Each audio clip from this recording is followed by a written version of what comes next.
Amigos, bienvenidos a una emisión más de su programa En Derecho, donde ponemos a tu alcance los conceptos jurídicos elementales. Dentro de la crisis derivada de la pandemia y una gran crisis económica que se vivió en el mundo en el año pasado e incluso también en nuestro país, que no se escapó de dichos efectos negativos, mucha gente perdió su empleo. Hubo mucha gente que, bueno, independientemente de las cifras que ahora dice el Seguro Social, que se han recuperado muchos millones de empleos, la realidad es que hay mucha gente que siguió sin empleo y sigue sin empleo. Y ahí es donde surge la pregunta, ¿qué es lo que podemos hacer? Mucha gente lo que se dedica a hacer es buscar otro empleo en una empresa, pero la realidad es que hay ocasiones en las cuales, por las propias circunstancias personales de cada uno, no es posible llevar a cabo una búsqueda de empleo de una manera tan dinámica o tan efectiva como para algunas otras personas. Pensemos en aquellas personas que son mayores de 40 años, que desafortunadamente y de manera por demás inexplicable en el mercado laboral mexicano se consideran como personas que ya son bastante grandes como para poder iniciar un empleo. Es por ello que muchas personas han tomado la decisión de emprender. Emprender, que somos un país que sin duda alguna tenemos una gran cultura del emprendedurismo, pero la realidad es que luego no sabemos bien a bien cómo debemos emprender y tenemos que emprender dentro de la formalidad. Debemos de emprender dentro de la ley y sobre todo debemos de pensar de qué manera estamos emprendiendo para poder llevar a cabo un negocio exitoso, libre de muchos riesgos, no puedo decir de todos, pero sí libre de muchos riesgos jurídicos que se pueden presentar. Las cifras más conservadoras dicen que en nuestro país el 30% de la economía está basada en la economía informal, lo cual implica que estamos hablando de personas que no tienen ningún tipo de beneficio, los empleados ni tampoco los empresarios, desde el punto de vista fiscal, de seguridad social o incluso desde un punto de vista de protección jurídica, de relaciones con clientes o con proveedores. Esta es una situación que debe de cambiar y que ahora con una gran cantidad de personas que están emprendiendo debemos de llevar a cabo un nuevo concepto o una nueva ideología en la cual veamos claramente que debemos de emprender siempre dentro de la ley, porque a la larga esto resulta mucho más benéfico para todos aquellos que estén haciendo.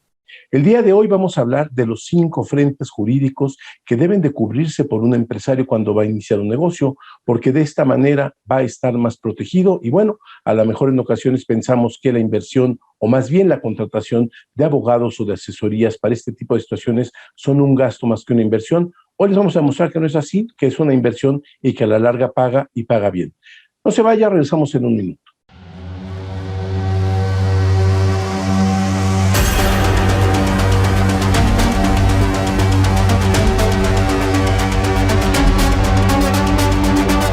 En Derecho, con Carlos González Robles. Amigos, ya estamos de regreso aquí en su programa En Derecho.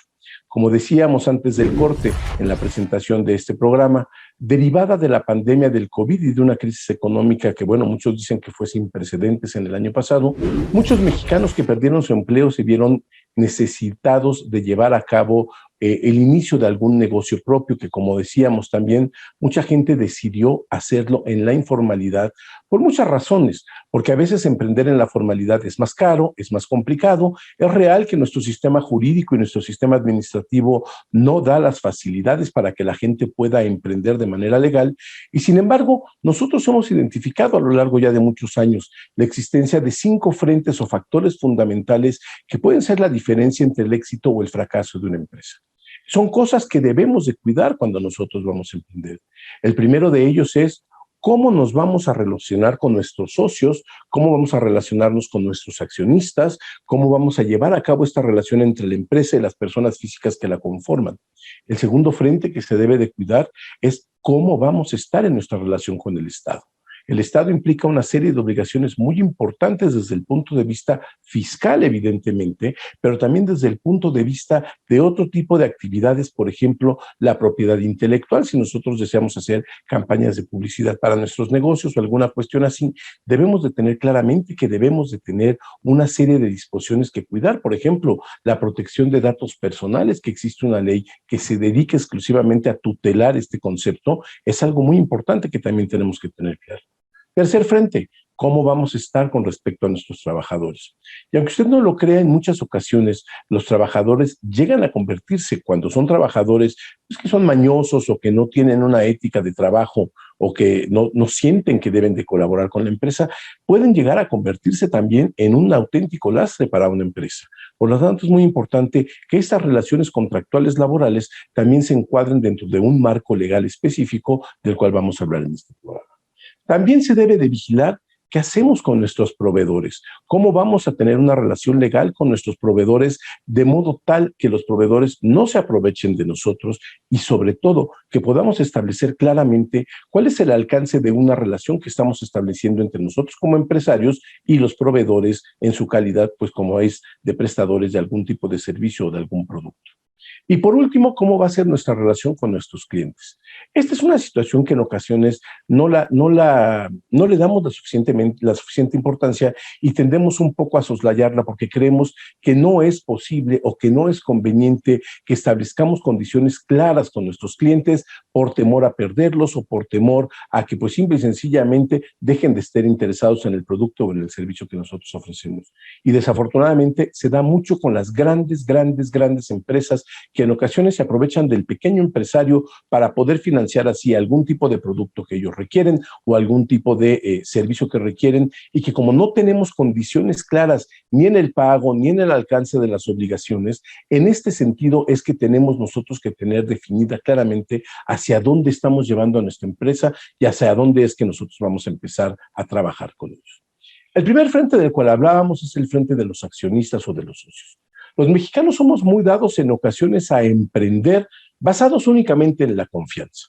Nosotros creemos que nuestros socios, en ocasiones que son grandes amigos, incluso familia, no debemos de tener una regulación o una disposición por escrito en el cual nos diga los alcances que tenemos justamente de esa sociedad, porque pensamos que una persona así nunca nos va a traicionar o que nunca va a faltar a nuestra confianza. Desafortunadamente, como dicen algunos, la confianza no se gana, sino que nada más se pierde. Y se pierde justamente cuando nos hemos dado cuenta que existió un abuso de parte de alguno de los accionistas de cara a nuestra empresa o de cara a nuestra sociedad. Por eso es muy importante que tengamos claro que una de las mejores maneras para limitar la responsabilidad es justamente la creación de una persona moral. Una persona moral es pues una empresa, una sociedad anónima, una sociedad civil, una sociedad de responsabilidad limitada que se compone por diversas personas físicas que son llamados socios o accionistas o bueno, de muchas maneras dependiendo del tipo de la empresa de que se trate, pero esa es la idea, que son personas físicas que están llevando a cabo una asociación para poder realizar un negocio y de esta manera limitar sus riesgos. Porque al tratarse de una empresa, los riesgos derivados de un incumplimiento de contratos o de obligaciones en ocasiones de tipo extracontractuales van a ser limitadas solamente al patrimonio de aquello que nosotros estamos metiendo en nuestra empresa. Vamos a hablar de esto en un momento más, ahora que regresamos de una pausa. No le cambie, seguimos aquí en su programa En Derecho. En Derecho. Continuamos.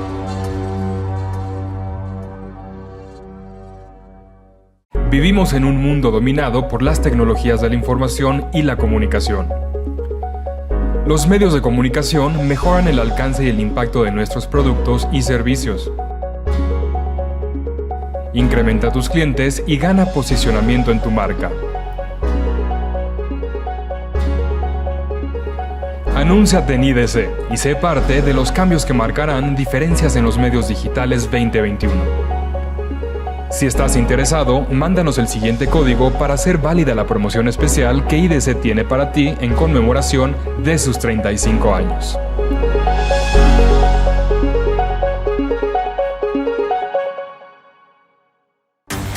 En Derecho. Regresamos. Estamos de regreso en su programa En Derecho, en donde queremos poner a tu alcance los conceptos jurídicos elementales. El día de hoy hablábamos de cómo emprender en la formalidad, cómo emprender en la legalidad, de modo que nos evitemos muchos dolores de cabeza y podemos evitarnos también muchos gastos y mucha pérdida de dinero si nos tomamos la molestia de llevar a cabo un emprendimiento, como decíamos en la ley. Antes del corte hablábamos de cómo vamos a relacionarnos con nuestros accionistas o nuestros socios. Esto es algo que es de la mayor importancia. Por eso es muy importante que se determine claramente y por escrito, previamente a la constitución o al inicio de algún negocio, cuáles van a ser las aportaciones y las responsabilidades de cada uno de los que están participando en él. ¿Esto cómo lo podemos hacer? A través de una constitución de una empresa, que puede ser una sociedad anónima de capital variable, una sociedad mercantil o una sociedad civil. La diferencia en realidad es una diferencia que ya actualmente es mínima y sin embargo tiene una serie de diferenciaciones, sobre todo en aspectos fiscales, pero la realidad es que una sociedad mercantil es una sociedad a la que se le da un tratamiento dependiendo del objetivo de lo cual estemos buscando, si lo que se está buscando es un lucro. ¿Qué quiere decir un lucro? Un lucro es en el que nosotros llevamos a cabo alguna actividad en la cual tenemos algún producto que puede ser un producto terminado o no terminado y se le agrega alguna parte que le es un valor agregado y de esta manera nosotros estamos comprando algo, mejorándolo y posteriormente vendiéndolo. Esa diferencia en el precio de lo que compramos y lo que vendemos es el llamado lucro. Pero entonces, ¿para qué sirven los otros tipos de sociedades, las sociedades civiles? Las sociedades civiles son sociedades de personas, son sociedades en las cuales lo que se pretende es que 2 o 3 personas que están interesadas o que son expertas en un tema, podemos hablar de abogados que crean un despacho de abogados, de doctores que crean una clínica de médicos, de dentistas, arquitectos, normalmente se hace a través de los profesionistas o más bien para los profesionistas, de modo tal que pongan su expertise a la disposición del mercado.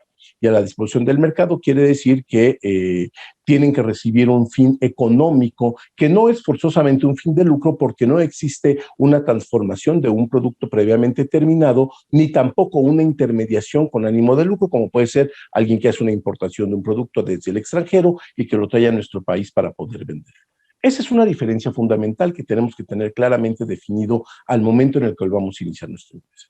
Y ahí tenemos que establecer claramente cómo va a funcionar la empresa, quién va a ser el presidente del consejo de administración, si es que va a tener un consejo de administración o si en su defecto tendrá un administrador único que tiene sus ventajas y sus desventajas, cualquiera de estas dos figuras, que tienen que ser consultadas previamente con un abogado experto en la materia o incluso con un notario público cuando se trata de la constitución de este tipo de sociedades. Existe actualmente una sociedad que se lleva a cabo en línea, la Sociedad de Acciones Simplificadas, la cual es muy barata. ¿Por qué? Porque justamente se hizo por parte del gobierno de la República, de la administración anterior, para incentivar la creación de nuevas sociedades. ¿Cómo se hace? Se requiere, puede ser uno solo de los accionistas, un solo accionista, a diferencia de las demás empresas que tienen que haber 2 personas, puede haber un solo accionista y que tiene que tener como finalidad llevar a cabo estos fines económicos o de lucro, pero aquí la cuestión es que no debes de tener como facturación más allá de 5 millones de pesos al año. ¿Cómo se constituye? Se entra a la página de la Secretaría de Economía, se ve donde está la parte de constitución de empresas y ahí mismo te refieren los estatutos. ¿Qué son los estatutos? Los estatutos es como quien dice las reglas del funcionamiento de la empresa. Cada cuándo se van a reunir los accionistas, cada cuándo se van a ver con los socios, cada cuándo va a haber distribución de dividendos o de utilidades, y este tipo de situaciones deben de quedar a nuestro consejo claramente definidas por escrito desde el inicio de una sociedad, para evitar que puedan existir posteriormente algún tipo de situación ahí que vaya a llevar o vaya a llevar en detrimento de la empresa una ruptura de los accionistas con lo que puede conllevar a una pérdida económica muy importante. Es muy importante entonces que aquellos que no cuenten con los recursos para acudir ante un notario público y que sepan que su empresa no va a facturar más de 5 millones de pesos al año, pueden acudir a esta página y en esta página te proponen incluso los estatutos del funcionamiento de tu empresa, no cuesta ni un centavo y además pues es algo muy rápido que se puede llevar a cabo. Es un gran beneficio que se hace justamente para incentivar a los emprendedores. En segundo lugar, también hay una parte que veíamos que se debe de vigilar de manera muy importante, que es cómo son nuestras relaciones con el Estado. Las relaciones con el Estado pasan por muchas partes, pero la parte más importante o la más delicada es, sin duda alguna, los aspectos fiscales. Los aspectos fiscales es cómo debemos de pagar nuestros impuestos, cómo se deben de enterar estos impuestos, pero no solamente los impuestos, sino hay una serie de contribuciones que el propio Código Fiscal establece y que también deben ser honradas la mayoría de las veces por las empresas. El Código Fiscal establece que las contribuciones que en ocasiones debemos de pagar son los impuestos y las contribuciones de seguridad social. También existen otros dos que no necesariamente van de la mano de la actividad empresarial, que son los derechos y también las aportaciones de mejoras, de los cuales no vamos a hablar. Pero los impuestos son muy importantes porque son el resultado de una actividad económica durante todo un ejercicio que posteriormente debe de ser enterado al Estado, porque no solamente es una obligación, sino que es una obligación que es sancionable, incluso en ocasiones con sanciones de tipo penal, que pueden llegar incluso a la privación de la libertad. es muy importante que tengamos claramente cuáles son los impuestos que nuestra empresa, nuestra sociedad o nuestro negocio va a tener que en un momento dado enterar al fisco y de esa manera evitarnos problemas. Pero no solamente existen los impuestos, también existen las contribuciones de seguridad social. ¿Esto qué quiere decir? Como todos sabemos, cuando tenemos trabajadores, es muy importante que estos trabajadores tengan una protección más allá de las simples protecciones de la relación laboral, sino una serie de protecciones que la propia Constitución establece, como es, por ejemplo, que tengan una casa, que tengan un sistema de salud, pero como sabemos que sería muy complicado para que una empresa pudiera dar a cada uno de sus trabajadores una vivienda o a cada uno de sus trabajadores les pagar un seguro de salud y de otras cosas, se crea la figura de la seguridad social, en la cual las contribuciones que se hacen a instituciones de seguridad social tienen justamente por objetivo que los trabajadores lleven a cabo o tengan una serie de derechos protegidos, concretamente en materia de vivienda y en materia de salud, pero la seguridad social va más allá de la simple salud. Cuando pensamos en el IMSS, que es la institución de seguridad social por excelencia en este país, siempre pensamos en doctores y en enfermedades, pero la realidad es que va mucho más allá.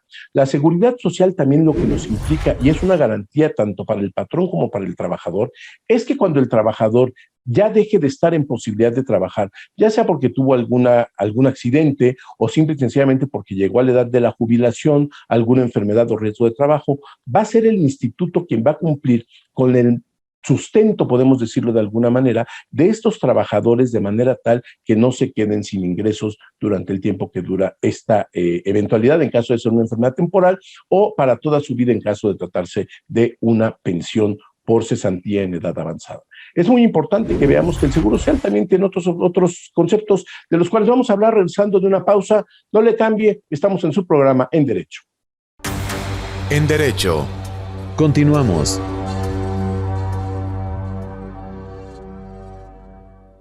¿Conoces una plataforma de capacitación? IDC Click es un servicio de streaming para tu capacitación en cualquier dispositivo. Resuelve tus dudas en nuestros seminarios fiscales, jurídicos y laborales. Todos nuestros programas de televisión en una sola plataforma. Todo esto en un solo catálogo disponible las 24 horas.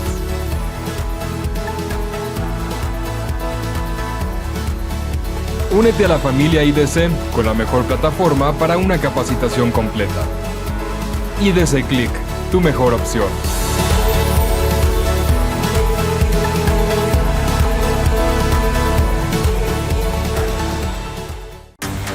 En Derecho. Regresamos.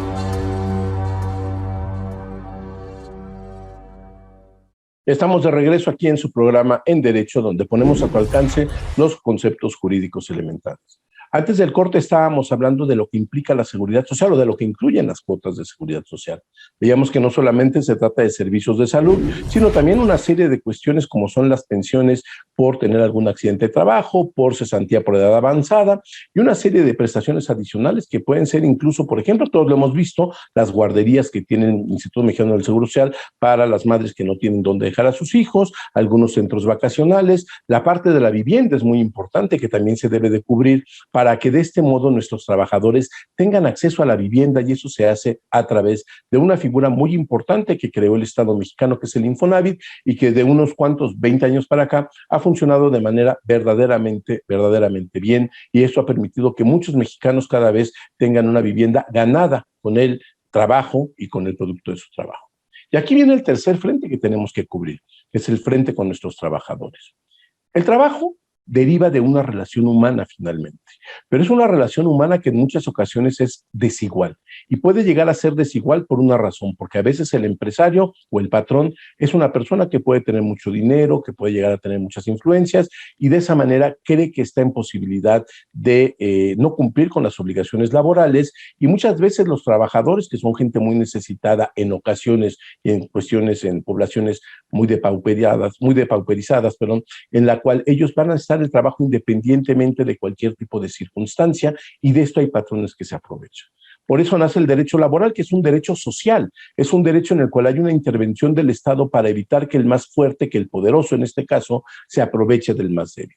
Y en el derecho laboral se establecen una serie de cuestiones que son elementales para los trabajadores y que no pueden ser violadas por nadie, porque es tutelado por el Estado mexicano. Por ejemplo, la jornada de trabajo solamente puede ser de un máximo de 8 horas, sin contar con las horas extras que pueden darse hasta 3 veces en una semana, pero que de manera normal o de manera ordinaria tenemos jornadas que son de 8 horas, hay jornadas que pueden ser de 6 horas dependiendo de la edad del trabajador, pero bueno, son mínimos que debe de cumplir el patrón.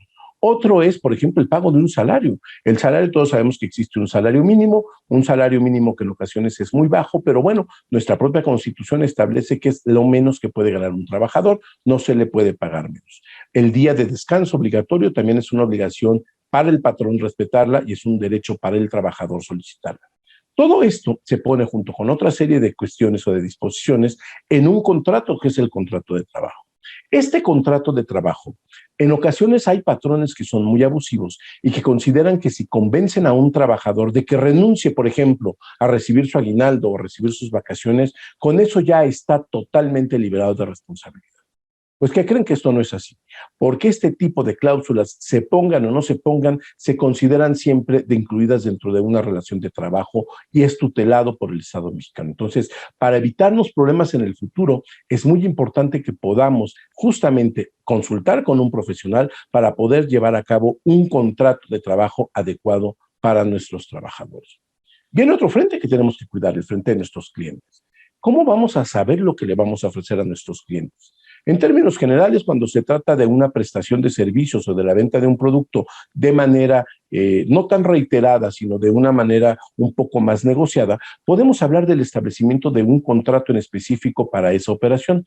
Pero ¿qué pasa cuando se trata de operaciones que hacemos al por mayor? Por ejemplo, una tintorería, un estacionamiento. Bueno, aquí existe el concepto de contratos de adhesión.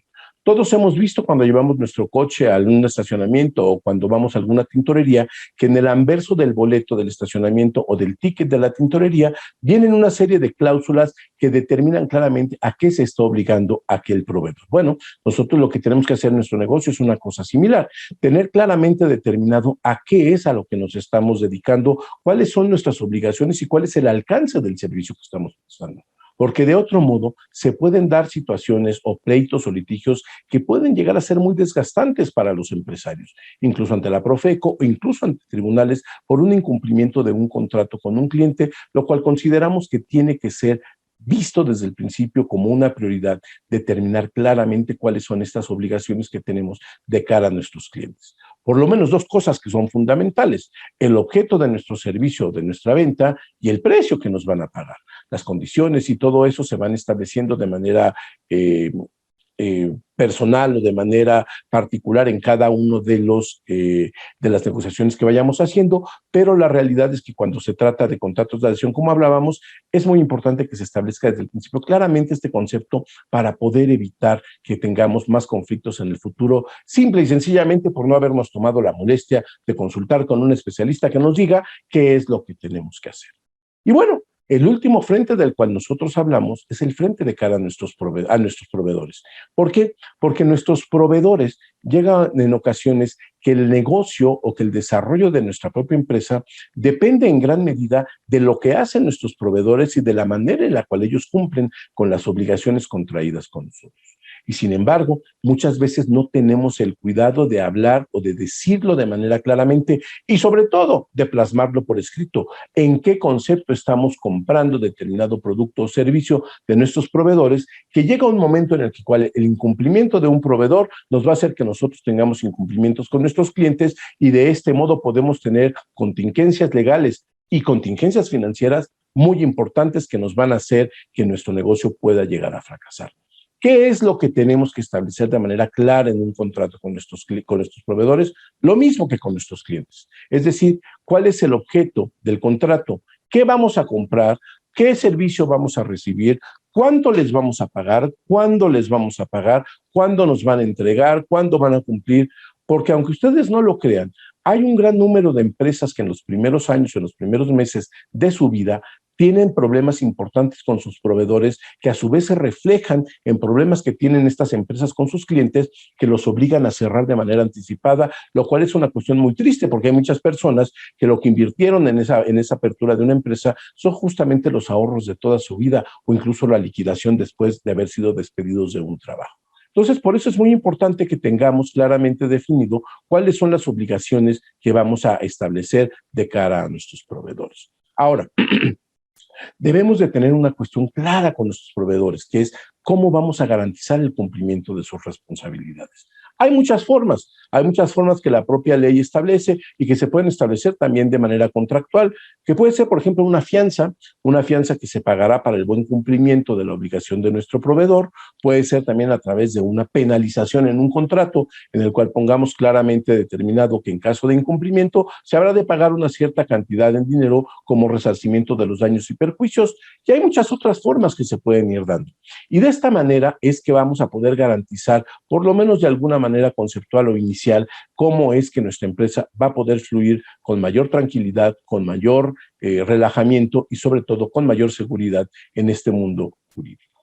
Reitero, son 5 los frentes que tenemos que vigilar, podemos hablar de ellos posteriormente en nuestras emisiones de manera más concreta, cómo nos vamos a relacionar con nuestros accionistas, con el gobierno, con nuestros trabajadores, con nuestros clientes y con nuestros proveedores. Muchas gracias, se nos ha terminado el tiempo de este programa en Derecho. Esperamos haber podido servirles de utilidad para poder tener claridad en este tipo de cosas. Muchísimas gracias, mi nombre es Carlos Javier González, quedo a sus órdenes y hasta la próxima. Que tenga usted una excelente semana.